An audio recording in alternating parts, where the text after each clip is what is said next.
Coming up on today's episode of Airborne Unlimited, a popular Reno air racer is out of action, the Battle of Britain commemorative Spitfire flyby is canceled, Bell receives their first turbo mecha engine.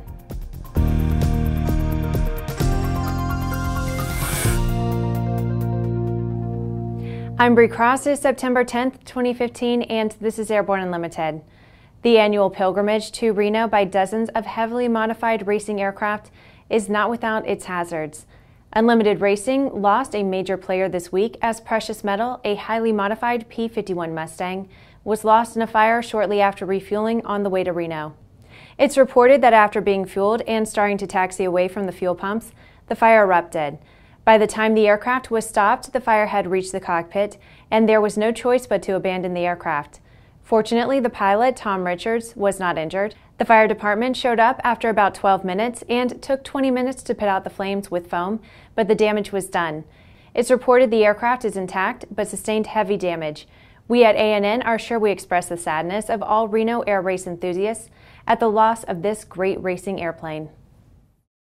A flyby of a group of 20 Spitfires by owners who had hoped to make a commemorative appearance on September 20th in commemoration of the Battle of Britain were stopped in their tracks by astronomical insurance rates. According to a report, the Spitfire owners would have had to come up with the equivalent of about $77,000 for insurance before they would be allowed to fly their airplanes over the city. The event's main organizer, Paul Beaver, told the UK newspaper The Daily Mail that the group planned a route that would have included constant access to emergency landing sites. He also said that each individual pilot already carries £5 million, and that's about $7.7 million in third-party liability on their aircraft, but that wasn't enough. Beaver was told by an insurance expert that following the accident at the Shoreham Air Show, as well as an incident in which the last flying Vulcan jet had a landing gear issue, the group would need the equivalent of about $384 million in coverage, and they abandoned their plans because of the costs.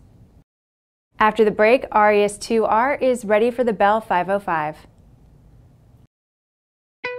There's a difference between charting a steady course and pushing for the ceiling. And for nearly a century, Hartzell Propeller has been defining that difference. It's in our passion for engineering and research and our dedication to testing the limits of performance. We are built on honor. We are Hartzell Propeller. The KSN 770 is an affordable, WAS-enabled integrated MFD with a flexible hybrid user interface from Bendix King. Get your fingers on the 770's perfect blend of touchscreen and hard buttons. Easily control your GPS navigation, Navcom, weather, traffic, and terrain in any condition. For more information, go to bendixking.com. Redbird is quickly becoming the industry standard for flight training. Since Redbird introduced its revolutionary FMX in 2007, colleges, universities, and flight training operations around the world have integrated Redbird products into their curriculum. It's time to discover what Redbird can do for you. Join the migration. AML's patent-pending wireless induction charging system eliminates confusion over those charging cables, cuts down cockpit cable clutter, and allows you and your passengers to fly cordless and eliminate the cable nightmare. www.aviationmodificationleaders.com. Welcome back.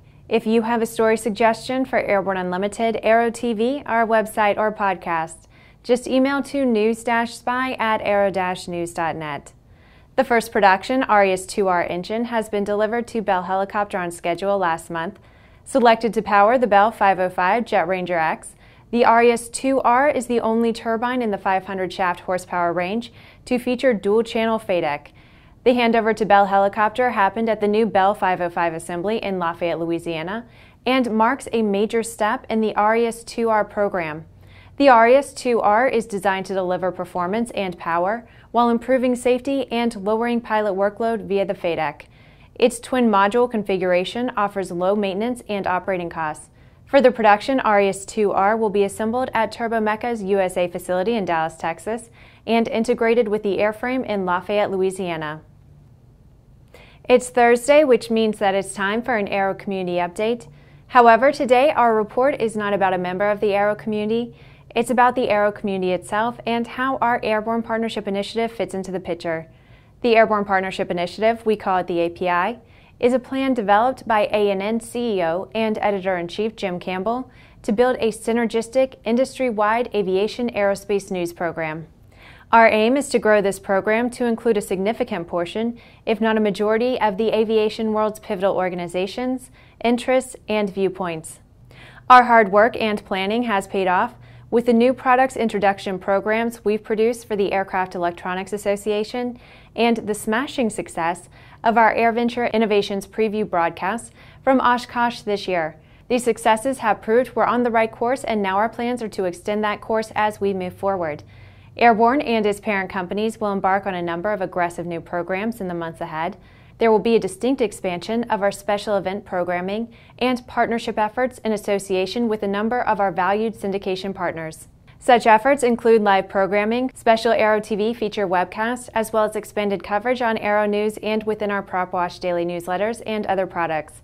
We are also excited about a project we call Aero Hangouts, which are live, special-purpose programs with multiple guests and the ability for outside parties with webcams to contribute and be seen and heard as part of the programming. We'll be taking our staff and programming on the road to interesting, pivotal locations, events, companies, and major news gatherings. We'll undertake more special programming, documentaries, and special episodes. We've hardly started, and we have so much more planned. After these messages, Kitchener Aero upgrades a King Air 200.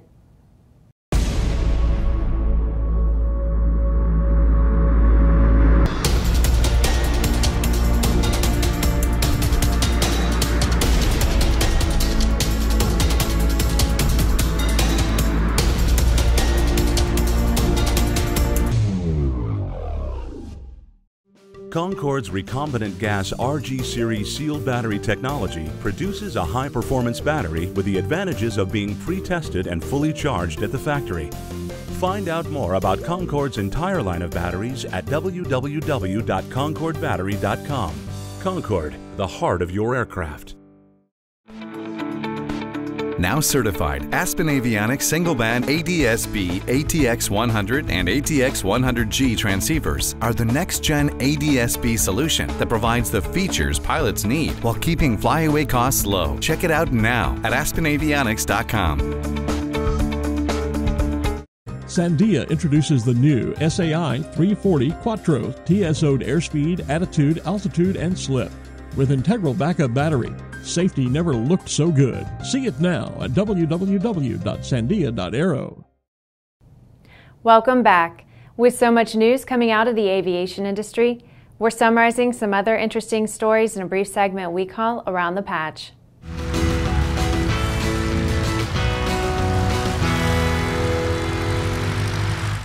Canadian avionics company Kitchener Aero-Avionics has completed their first Garmin G1000 avionics retrofit on a King Air B200.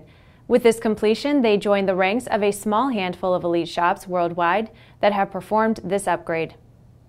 Joseph Francis Dobronski Sr., an aviator well known as a test pilot and humanitarian, passed away last Saturday.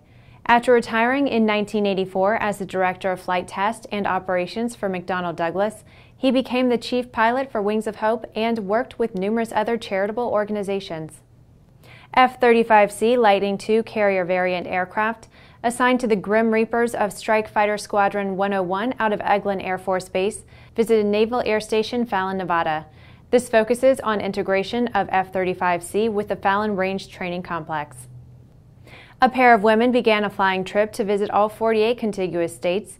90-year-old Mary Creason is joined by her 84-year-old friend Betty on the trip. The pair will fly a Grumman AA-5B Tiger on their grand adventure. The NBAA will present the John H. Winant Award to Jeff Lee, the former chair of the association's board of directors, at the 2015 Business Aviation Convention and Exhibition in Las Vegas in November. The Winant Award is one of the NBAA's most prestigious honors. Well, that's our trip around the patch. Now let's move on to the rest of the news. Aspen's Pitkin County Airport has been forced to rethink its priorities following a cut in federal funding from the FAA. It's reported that County Manager John Peacock said that plans for a second FBO and a new taxiway are now on hold, as is a planned underground parking facility at the airport. The county said in a statement that airport officials learned over the summer that FAA funding availability had decreased because of demand from airports around the nation on the FAA's funding pool. According to the report, the county still plans to make runway safety improvements required by the FAA. A new terminal is also still on the books. Well, that's our program for today. Remember to get comprehensive real-time 24/7 coverage of the latest aviation and aerospace stories anytime at aero-news.net. Remember that Airborne Unlimited is streamed daily Monday through Friday with additional breaking news bulletins for important stories that fall outside of our normal deadlines. Please join us and a growing roster of over 100 outstanding industry associations and organizations every weekday for the best in aviation and aerospace news from the staff of the Aero-News Network, the aviation world's most comprehensive news and information resource.